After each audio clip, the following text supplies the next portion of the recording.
everybody. I want to welcome you to the fall of 21 and our first 10 on Tuesday of the semester. And it is it's just so great to be with you in the ways that we've been able to be with you. And so the first thing I want to do is give a little shout out to Kathy Steinecker, Matt Smith, and Chelsea Spees for the amazing way that they have helped create the first weekend experience here for us at Olivet. I mean, all things Ollie's Follies, right? Athletic games, wacky games were amazing on Friday night.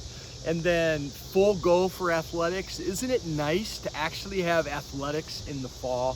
Volleyball team got off to a great start. Football team got off to a great start Saturday. And the crowd, students, man, you were awesome. You showed up and it was just a great, fun afternoon.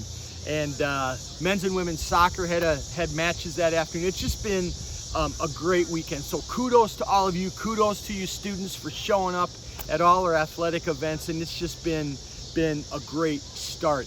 I also want to say thanks to a couple other people, Nathan Gonzalez and Tsakani Chambo. Nathan, for the ways that you and the chaplains pray for and carry the concern for our students here on campus. And then especially to TK Chambo, I don't know whether you realize this or not, but there's been some major transition going on in our office over the summer with all three of our staff persons resigning. Thankfully, Nancy Dodd can stay on for as long as we need her to this fall, but she's working remotely, and we had some huge gaps to fill. And TK has kind of helped us with our Student Ministries Council, ran the training event, and was a huge part of Student Leaders Week training and the summit as well. And that being said, there's somebody that I'm really excited to introduce you to today. He's with us on campus.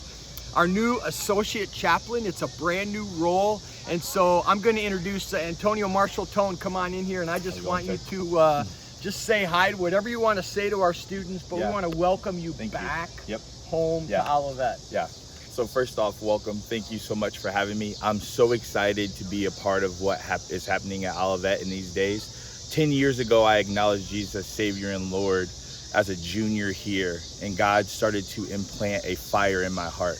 I'm excited about what God has done in my life to bring me back here, but I'm most excited to see God light a fire in each of your lives and continue to grow that fire.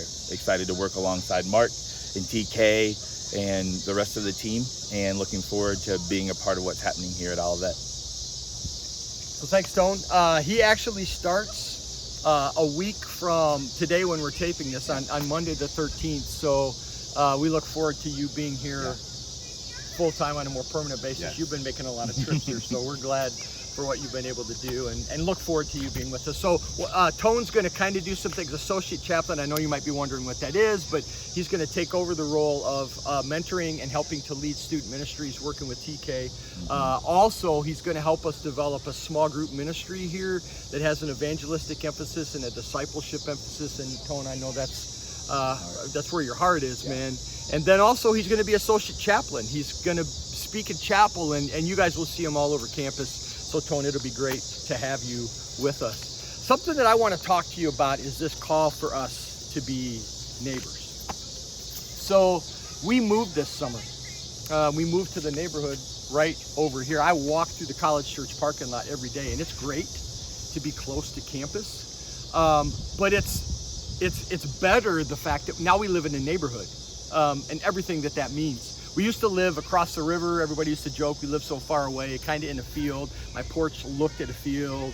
And now my back deck, Clarice, if I sit on my deck, Clarice is over here, and Andy and Luke are back here, and Rick is over here, and Erica with her 3 kids is across the street. And we took Erica and her kids cookies when we first moved into the neighborhood, kind of introduce ourselves.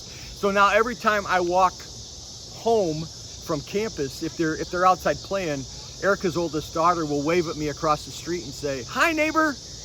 I kind of like that. I like being a neighbor.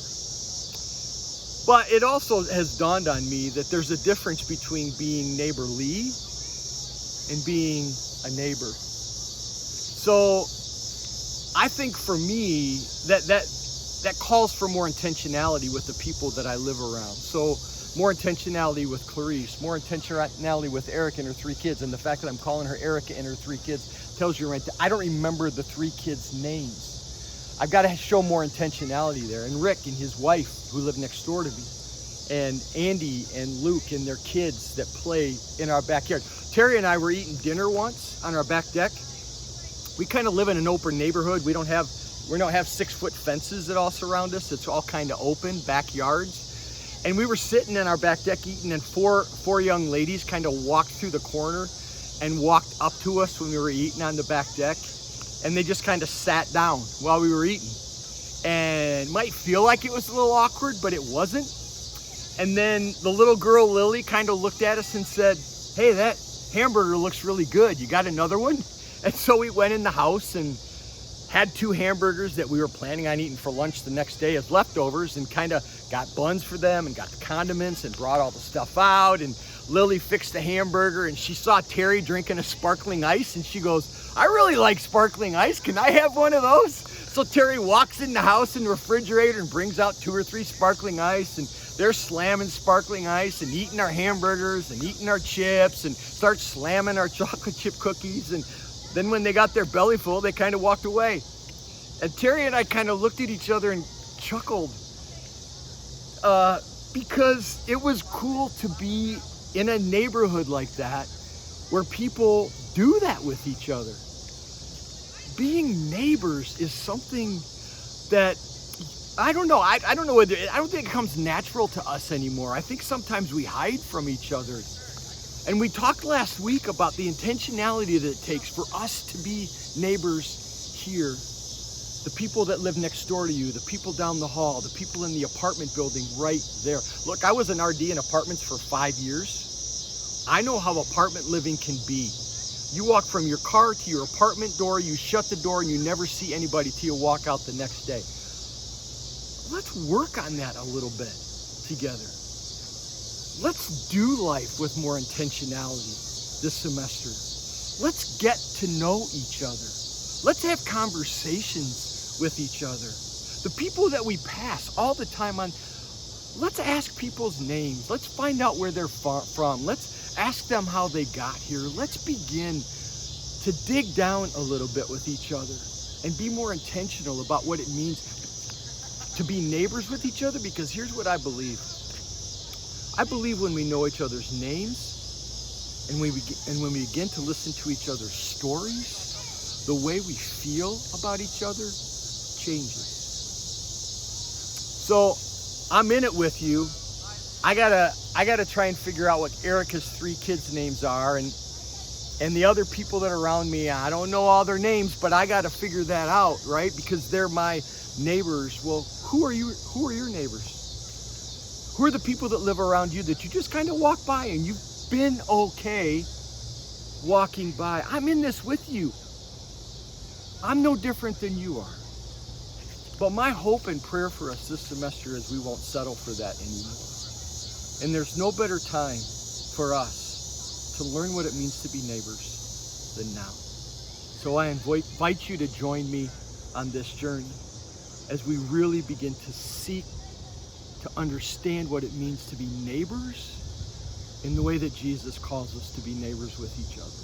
Not neighborly, but neighbors. Not friendly, but friends. Let's do that together, and I think our campus could be changed and people could be changed forever. Grace and peace.